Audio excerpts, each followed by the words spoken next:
Alright guys, welcome back. Survival Living here. So, as the title suggested, how to prepare for Civil War and World War III. Now, on this channel, I don't know, we've been going, what, 5 years? And I've seen hundreds, thousands of comments, whether I will die on my front porch, I refuse to do this, I refuse to do that. Hey, to each their own. Do whatever. Me, I value my life, I value my family's lives. I actually value the lives of my community.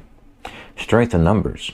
So anyway guys, when it comes to civil conflict, let's go ahead and throw a scenario out for you. Is a EMP attack on this country?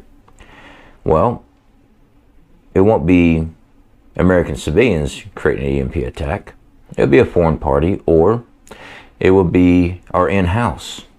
Yeah. I want to direct you guys to a book called 1 Second After. It's actually part of a trilogy by William Forstner, I believe it is. And they've got an audiobook for you, so you guys can actually check that out. It's dealing with an EMP attack on America, and I won't spoil it for you as far as who did it and stuff like that. But it was based in North Carolina as far as the book setting and what they did, what they went through in getting things ready. Another one that I love is the Coming Home series from A American. Great series. I think it's a 10-part book. Great series also. It's an audible book. I don't think they have it on YouTube, but hey, check it out. Anyway, it gives you ideas. I'm not saying it's foolproof ideas, but it gives you ideas and helps you with your preparedness level to think outside the box. Now, what we have here today, guys, I'm going over a lot of things with maps. No, not maps. I'm utilizing what tools we have available, and one is Google Map. What I want you guys to do after you watch this video is I want you to pull up your Google Map of your home. I want you to expand it. I want you to look at how well protected or what you have to do during Civil War or some type of major event. Fact is, I say Civil War because when things go down and the U.S. government's not there to give you, people go feral. You see the bad. I know you'll see some good, but there won't be that many good. This is why we prepare. This is why I want you to be ready for this. So, an EMP attack, you will be fighting your neighbors. You will. Even if we don't have to fight a foreign government, you'll be dealing with your neighbors. Alright guys, so let's go ahead and get us our footage up here. Alright, so I'm pulling up a map feed right here. Alright, this is a Walmart Supercenter. This is going to be one of those big target areas during SHTF because everybody thinks that it's going to walk in and take it, even preppers. And unfortunately, there's going to be a lot of people doing the exact same thing, and they are armed as well.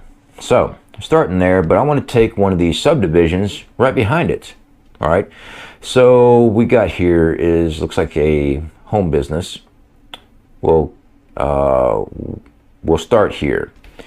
And Whoa Nelly, Horse Treats Pet Supply Store. Looks like a good start. All right, so this is a typical subdivision, guys, down here in Florida. I don't know these people. They're just using the information, the icons and stuff, so you know, so you guys can follow along. First thing I'm doing, let's say this is your house. I'm gonna start pulling out. I'm gonna start looking at connecting roads from the subdivision, entry points, exit points. Right off the bat, we got one. It's right there behind the Walmart Supercenter. Actually, looks like train tracks coming in, and Minnesota Avenue. That is a entry point, all right, to that subdivision. Yeah, entry points, guys. During shit hits the fan, you are wanting to block as much as possible. You know, one of the easiest ways: take cars, roll it up there, start blocking it. But I'm going through here, I'm looking around the wraparounds, everything, looking for all entry points into this subdivision. What a vehicle can come in on, all right? Next one is further up off East 17th Street and Minnesota Avenue, right there. I would go from house to house, I'd block that. And you also need to put some in the backyard too to the next connecting house so people just don't drive through that. Yeah. Now during an EMP attack, not many vehicles will be in operation, but then again, there might be some. Best way to slow down traffic. I was looking at this point over here. It looks like a good little radio area, somewhere you can actually see and watch. I saw the wooded areas there. I was thinking, I wonder how many squirrels are in there. Not many. And I bring up this as a point, guys, because I see all the time people are just going to go hunt and fish for their supplies. Unfortunately, everything's right there at Walmart. It's going to be a main target there. Hunting and fishing is not going to be foolproof. Now, there is a retention pond. There's actually a large retention pond, and there might be some fish in there. I took a look at it myself. Chain link fence up, you have to cut that to get to it. It is a fresh water supply. It's not salt water. You can filter that out for water. It's not too far from this subdivision. So that's a water source, but also other people will be going to that water source. Fishing, I don't know how the fishing is there. There could be some. Then again, there might not be. And I've been skunked many times as far as fishing go. So anyway, first thing, you want to loop around, look at what threats are in your area. One being a Walmart right there. So that will eventually spill out into this community while people look further and further for more supplies. But you want to look at those entry points too. Those things you're going to have to block.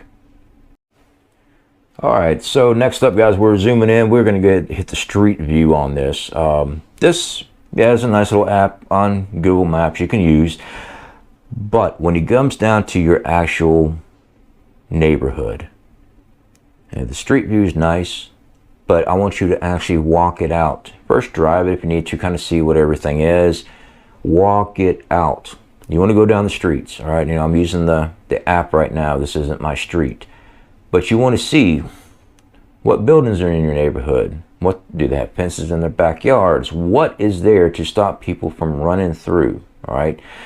Blocking the intersections with cars, yeah, stops car traffic. It also sets up a checkpoint. During shit hits the fan, most people will be using a lot of streets walking because it's easier, especially in the cities. Less fences to cross, less chance of getting shot for crossing people's fences. But you will need to set up patrols too in your community. The reason being because eventually people are going to try to skirt around those checkpoints. Most people that are actually not up to no good will go to the checkpoints. All right, and with checkpoints, it's more than just blocking with cars. You want sandbags. You want a firearm security presence. All right, you want to have that there. But walking through, I noticed that there was a retention pond. All right, that's right there in this area, in this subdivision. Hey, it's fresh water source if they block everything off. And there's their train tracks. Train tracks are great for movement. You can go from city to city, sure. But you can also get a lot of movement coming to you as well. Now, you do want to set your barricade up before then or after that. Just depends, guys. It really does. I would try my best to block it up as much as possible.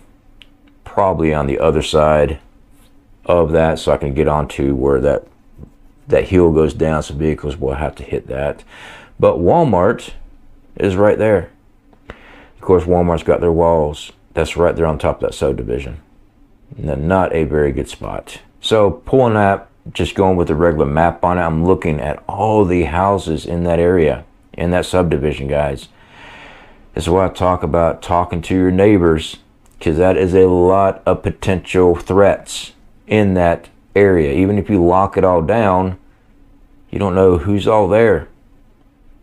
So a lot of potential dangers right there. So this is why I always talk about speaking with your neighbors, building a group. Strength in numbers. Let's put it that way. When it comes down to a major event that's going to take forever to rebuild, if it ever does, at least when in our lifetime, if it ever was able to rebuild after a major event, you're going to do it all by yourself?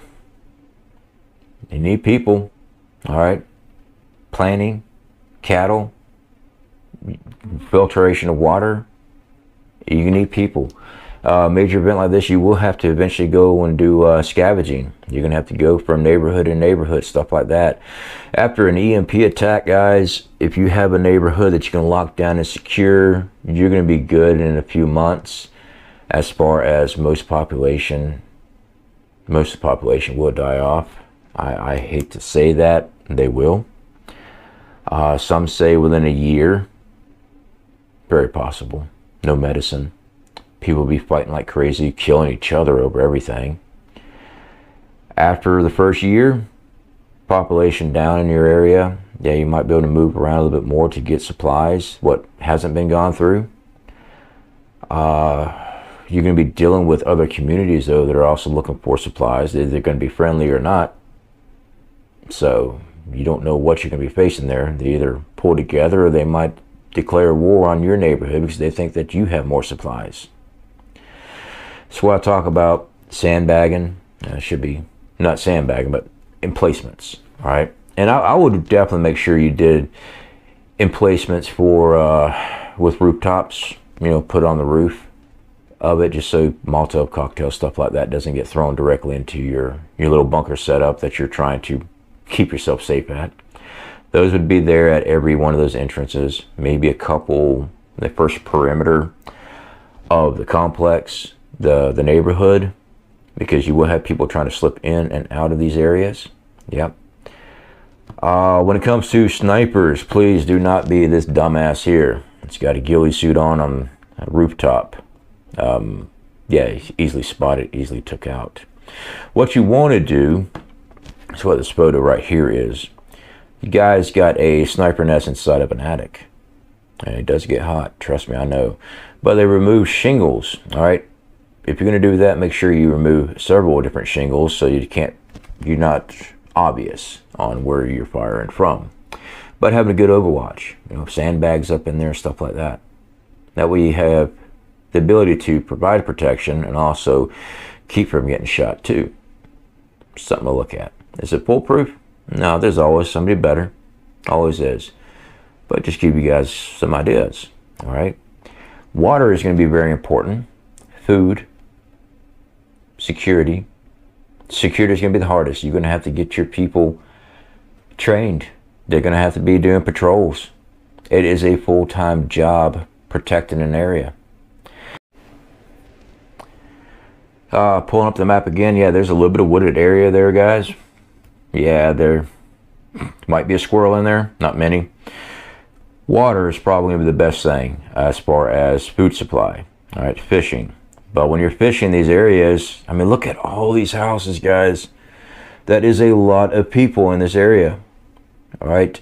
So the train tracks leads to a spot going up Mills Point, Bailey Bridge. That I actually love fishing up there. I fish there a lot.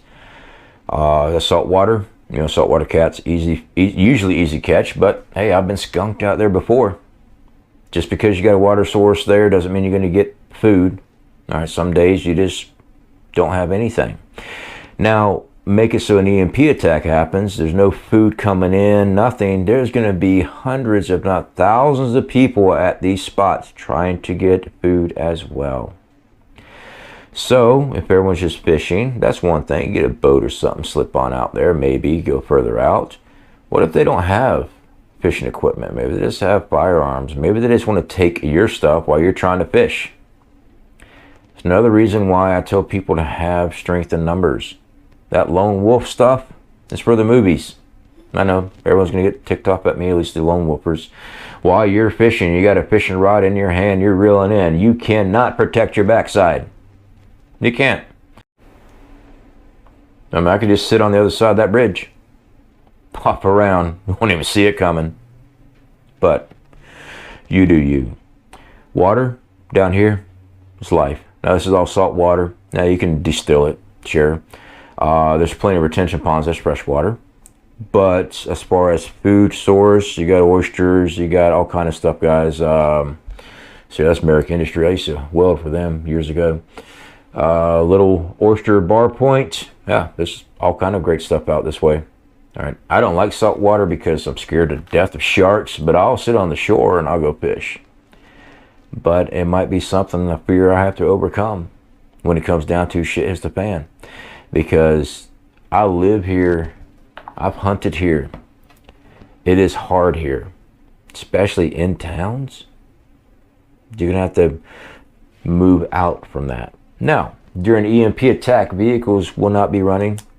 There will be no food coming in, no water being processed, no septic being processed. All that stuff's going to back up. You're going to need to move from point A to point B at some point in time. Either you're getting resources, whatever. A vehicle, great idea. All right, guys, so we are affiliated with EMP Shield. That is to protect your vehicle. They also have whole home ones and stuff that you can protect your home. I do recommend one for a vehicle. That way you can at least crank it up and get the hell out of Dodge if you need to. Or let's say that you're working out of town, trying to get to and from, and it happens you're still 300 miles out. If you've got a full tank of gas, you can still make it home. All right, instead of trying to walk 300 miles. It's entirely up to you guys. You don't have to buy anything we show you. This is stuff that we're using though. I've shown videos on what we use for our solar equipment, our vehicles, my brother's vehicle. We want to make sure that we have a working vehicle. Now, fuel won't last forever. This is why we stock up fuel. Gasoline is cycled through. Now, you can get easily a year, put some stabilizer in it. Sure. We cycle ours every 4 months. Constantly cycling it out. That way I know for sure we've got good supply of fuel. Now that supply of fuel, it also works our generators, our gasoline generators. Power is essential. Down here in Florida, dear Lord, it gets hot. Our AC unit, I don't know what's going on with it here in the house. It works one time and then it won't work for 2 days. You're talking about 89 degrees inside this sucker. It gets pretty brutal. Luckily for us, we have smaller window units and fans. We'll hook it up. No problem. We're able to move air. But now during SHTF, there's no power to do any of that. Now what? Solar generators, they're limited, but they do add supply for certain things. I think we can get 4 hours, something like that, with a solar generator. Anyway, I do apologize. I got sidetracked. Somebody was committing bloody murder on their other brother in the other room. Yeah. Sometimes having 2 boys, it's great. So, especially when they're full of energy like I was. You want to be ready, guys. All right, so solar generators are nice. Yeah, but they're limited. Having a solar grid, like I've shown, we pieced that together a little bit at a time. I didn't just have thousands of dollars to start throwing at stuff. No, I had to take part of my paycheck and buy a little bit, buy a little bit, buy a little bit. Now, some of our stuff we got from sponsorship from companies. The majority of our stuff we have to purchase. Yeah, they might give us a nice little supply of something. That's not enough to keep a person alive indefinitely. If you want it, you got to go buy it. Now, most of the stuff we do have to still buy. When it comes to long-term food, freeze-dried, it's great. Last 25 years. But I have stressed out so many times having stuff in Mylar. I've done so many videos on rice, beans, canned goods. That stuff lasts a very long time at a fraction of a price. Get that stuff in order. When this stuff happens, and it's going to happen, guys, we can see what's going on in the news. They are preparing something major. And when it happens, you're going to be screwed. Even if you're prepped, as I'm prepped, it's still going to be hard. It's going to be tough. You know, I took my sons out camping. I wanted to go over some basic training stuff with them. And I guess they thought it was just going to be like hanging out, roasting marshmallows. No. Water filtration, wood collection, constantly working on something. It burns you out all day long. Survival takes a lot out of you. I don't think many people understand that. I don't know. Even if you're prepped, it still takes a lot. You're going to lose a lot of sleep trying to protect what you have. That's where community comes in. Patrols. Without a community, you can't lock that stuff down on those clips I was doing. Now you're just waiting till the masses come door to door. You really think you're going to stop several hundreds of people, mass mob coming at you? They're armed too. Remember that. They're armed as well. And I've already shown videos where bullets tear right through an exterior wall, a 22 will. Well, let's say they can't get you out of your house. Well, shoot that thing up and they'll get you. That's where community comes in. Superior firepower. Be training. Alright guys, this is just an idea I want you to be working on. Please look at your maps. Go over there and identify those weak points, what you're going to have to do, and talk to your neighbors. Now, I don't want you to go there banging on everything like this. Guys, I know you're there. Guys, I need to talk to you about Nibiru. It's a planetary system. It's a whole planet that you cannot see. Guys, neighbors, are you preparing? It's important. If you don't understand the Illuminati, guys, please open up your door. Go first, stop recording. But if you talk sensible to most people, they listen. Don't be act like a dictator or something like that. You know, I don't know how your group's going to work. All right, the groups I've had, democracy. You know, we all sit down. We all have our meetings. Some might want to run as a dictator. I know some groups that have already decided to split up the country during SHTF. They're going to be running each part of the country as their own with their other groups and stuff because apparently they're invincible. Whatever. All right? At least they got a plan. Do you have a plan? Are you working towards stuff? All right? It's going to take a lot of work, guys. It takes a lot of time to grow stuff. And there's always times where it fails. Eventually, you're perhaps going to run out. You are going to have to scavenge. You're going to have to go find resources. Do you want somebody watching your back? Or are you just going to go do it all by yourself? It's one thing to do some scouting and recon by yourself. Sure. Less numbers, the better. Slip in, slip out. But when you're trying to survive in an urban environment like this, you want to have those numbers. All right, guys. Speak to you later.